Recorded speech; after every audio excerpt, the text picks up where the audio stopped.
Yes, hello mga beshi. Good evening everyone. So karon tungod sobra kainit, this morning manggod pagkatanong sa shop na ni maligya og avocado. Mo ni siya avocado na maligya manggod. So since init ka ang panahon karon, so maghimo ta og avocado shake. So ako ipaila sa inyo ang mga ingredients kung paano maghimo or isagol nato sa paghimo og avocado shake. Of course, ang pinaka-main isang avocado. Dapat hinog siya ha, avocado. Hindi siya OA ha, hindi avocado. Of course, ang milk. Bikini Man, Alaska. Tapos, of course, ang main is ang ice. Di ba? Ang ice. Then, nagasbutan mi og ng creamer para mas lami kayo ang mas lami kayo ang shake nga mahimo nato this evening. So at first, ang atong unahon is syempre i-open sa nato ang avocado. So make it sure na ang avocado is hinog. Kay kung alanganin pagod siya, pangit gid siya, dili siya lami kay medyo pait maguna siya. So ikuha nato nga kuan nga hinog yun ang avocado. So mo na to ang first nga buhaton nato. O di ba? Kasi ang hinog ko. Tapos kuskuso nato ni siya. Ayan. Okay. Kay para kay mas may man kita maghimo manggod kay gid siya, mas dili siya commercial. O maano din nato ang flavored sa prutas sa avocado. Kay kung kuan mo itong ganito mga beshi kanang medyo hilaw pa, kay siya kanang pait. So dapat manggod siya kanang hinog ang atong kuan niya avocado. Kanina manggod, barato lang po siya. Humot kayo. Ang kuan manggod siya kanina, tag 60 ang kilo, tag 40 ang kilo, tag 40 si Manong. Ito si Manong ba? So ako na lang gipagitan kay kuan man nagbakta sa manggod siya niya. Kuan wala kapoy na daw siya magbitbit. So amo na lang gipalit. Gamay lang po siya, 2 kilos lang po. 80 pesos lang po. Unya nakakuan kay hinog naman.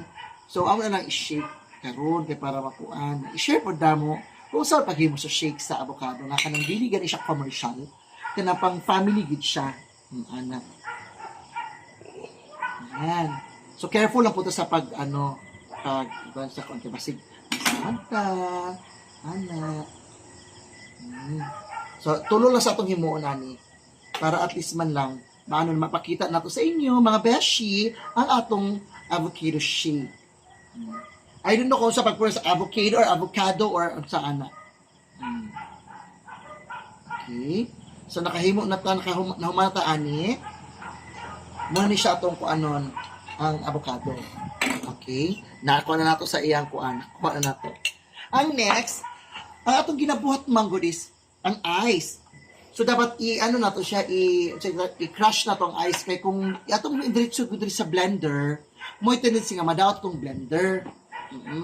So dapat nato siya. Ay tama gid ito mo sorry. Ayan. I-sure sa nato nga masulod. Ay.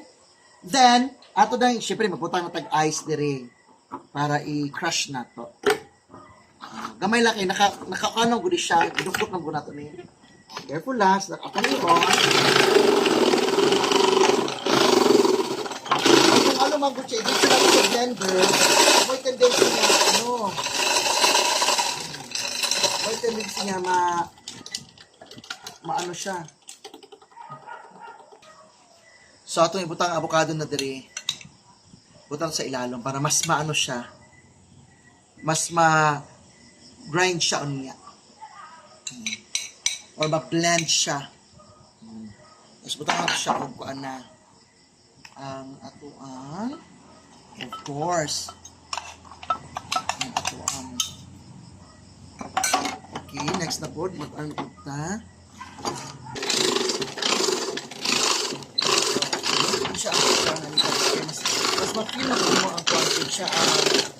Kaya pag mag-ano na siya. Mas mag-juicy na siya. Okay.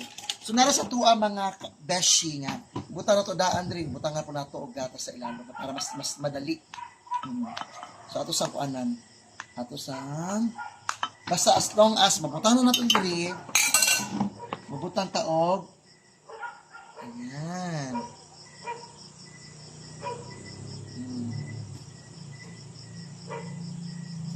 Okay. Butang tag gatas.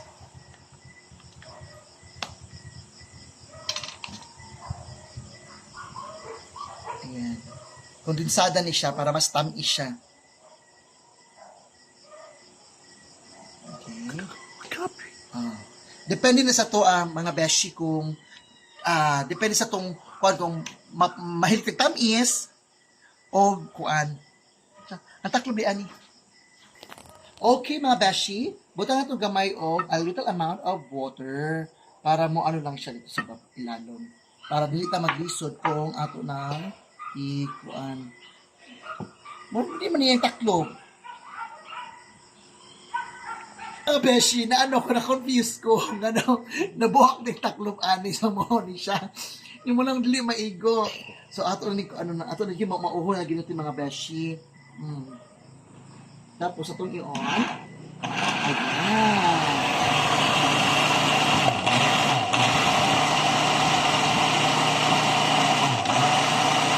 So, ato para sa mga beshi para maano din siya. Mas maano din siya sa ilalim. Ito na, na-feel na po siya. Sa ito na po dungagan o ice. Kaya para dili siya malapot kaayo.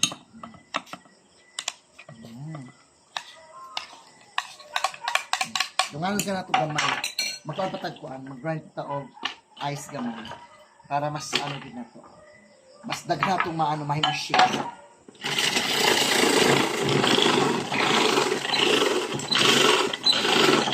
Kung may homemade lang sa lang gusto,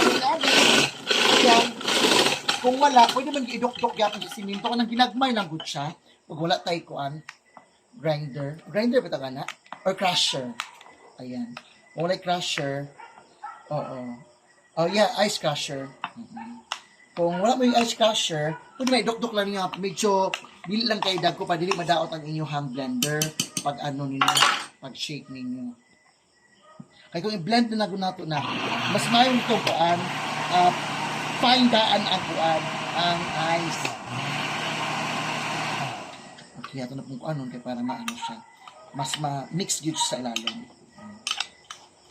Tapos tilawan natin ni Ron after na mahalo nato sila na. Ay! Tapos hindi siya mga kuan. Wow! Very good! O, di ba? Oh, as you can see, ay!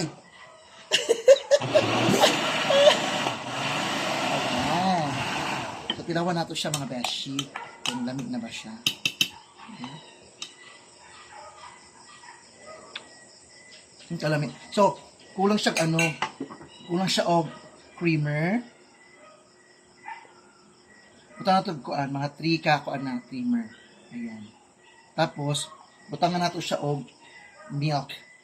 Ay medyo, sa kuan mo, mahilig mo medyo tamis mo ko. Medyo tamis ko. So, ato butangan og kanang kuan. Ang gandahan nga kondensada nga kuan gatas para maano nato siya. Mas malasahan nato ang kalami.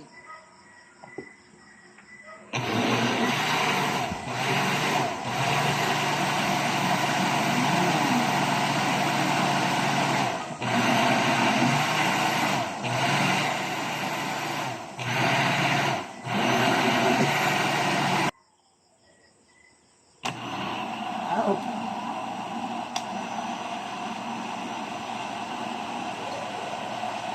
Ginawa na ito.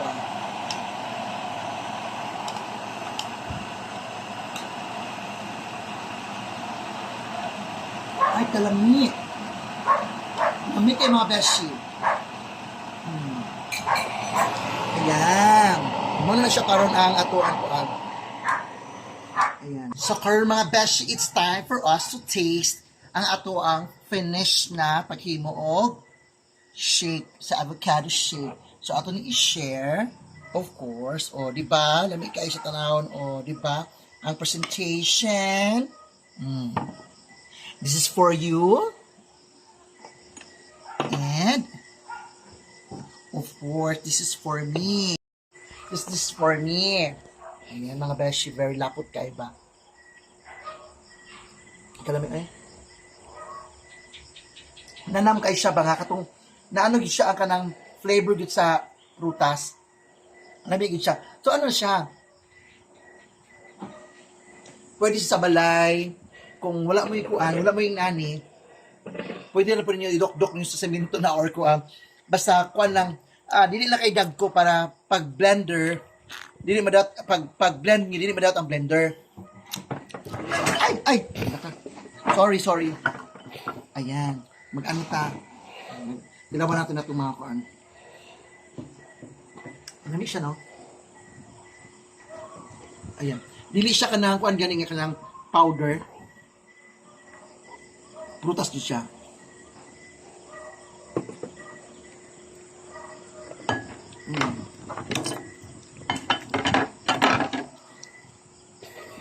So ano lang siya. So at least gamay ra inyong kuan ang inyong magastos then magsawa na mo og himo og shake. So that's all for tonight. So thank you so much for watching my video. Please subscribe and follow my page, Joe Arts Magalona. Thank you so much. Good night, everyone. God bless us all.